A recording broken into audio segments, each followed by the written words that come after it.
இன்னைக்கு நம்ம வீடியோவில் நவராத்திரி ஸ்பெஷல் மசாலா வேர்க்கடலை சுண்டல் எப்படி செய்யலான்னு பார்க்கலாம். அதுக்காக நான் 1/4 கிலோ வேர்க்கடலையை முதல் நாள் நைட்டே ஊற வச்சு எடுத்து வச்சுருக்கேன். ஈவினிங் பண்ணணுன்னா மார்னிங் ஊற வச்சா போதும். ஒரு பெரிய வெங்காயம் பொடியாக கட் பண்ணது, மாங்காய் துருவுனது 2 டேபிள் ஸ்பூன், ஒரு சின்ன தக்காளி விதையை நீக்கிட்டு பொடியாக கட் பண்ணி வச்சுருக்கேன், ஒரு பச்சை மிளகாய் பொடியாக கட் பண்ணது, ஒரு மீடியம் சைஸ் கேரட்டை துருவி வச்சுருக்கேன், கொஞ்சமாக கொத்தமல்லி தழை, 1/2 டீஸ்பூன் தனி மிளகாய்த்தூள், 1/2 டீஸ்பூன் கரம் மசாலா, உப்பு தேவையான அளவு. இப்போ எப்படி செய்யலான்னு பார்க்கலாம். இப்போ ஒரு குக்கர் எடுத்துட்டேன். இது பச்சை வேர்க்கடலையாக ஊற வச்சது. இப்போ தண்ணியை வடிச்சிட்டு இதில் சேர்க்குறேன்.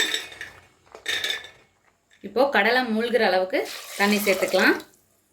ஆல்ரெடி ஊற வச்சுருக்கோம், அதனால் இந்தளவு தண்ணி சேர்த்தாலே வெந்து வந்துடும். இப்போது ஸ்டவ்வை ஆன் பண்ணிட்டேன். இதில் 1 டேபிள் ஸ்பூன் அளவுக்கு உப்பு சேர்த்துக்கிறேன். 3 விசில் விடுங்க. அப்புறம் ப்ரெஷர் போனோன்னா ஓப்பன் பண்ணி வடிகட்டிடலாம். இப்போ ப்ரெஷர் போயிடுச்சு, ஓப்பன் பண்ணி காட்டுறேன். பாருங்கள், முக்கால் திட்டம் வெந்து வந்திருக்கணும். இப்போ தான் நல்லாயிருக்கும் கலர். இப்போ தண்ணியை வடிச்சிடலாம். இப்போ கடலையை வடித்ததை இந்த பவுலில் மாற்றிக்கலாம்.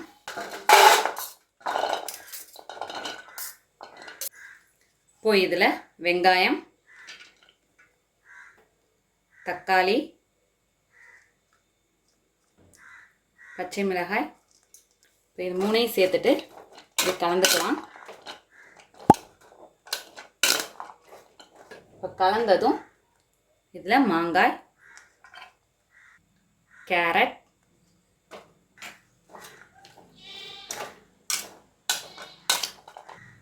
இதோட கொத்தமல்லி தழை, கரம் மசாலா, மிளகாய்த்தூள், ஆல்ரெடி கடலை வேக வைக்கிறப்ப கொஞ்சம் உப்பு சேர்த்துருப்போம். இப்போ இந்த வெங்காயம் தக்காளிக்காக கொஞ்சமாக, கடைசியாக ஒரு அரை மூடி லெமன். இது நான் இன்க்ரீடியன்ஸில் சொல்லலை, நீங்கள் சேர்த்துக்கலாம்.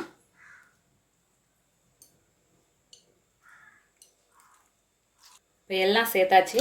எல்லாத்தையும் சேர்த்துட்டு கொஞ்சம் கலந்துக்கணும்.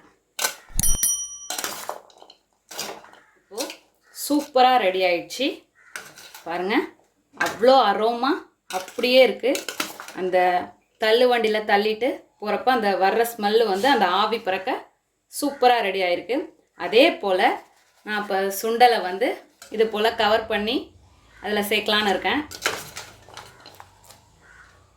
அவ்வளோதான், நம்மளோட அருமையான அற்புதமான மசாலா வேர்க்கடலை சுண்டல் தயாராகிடுச்சு.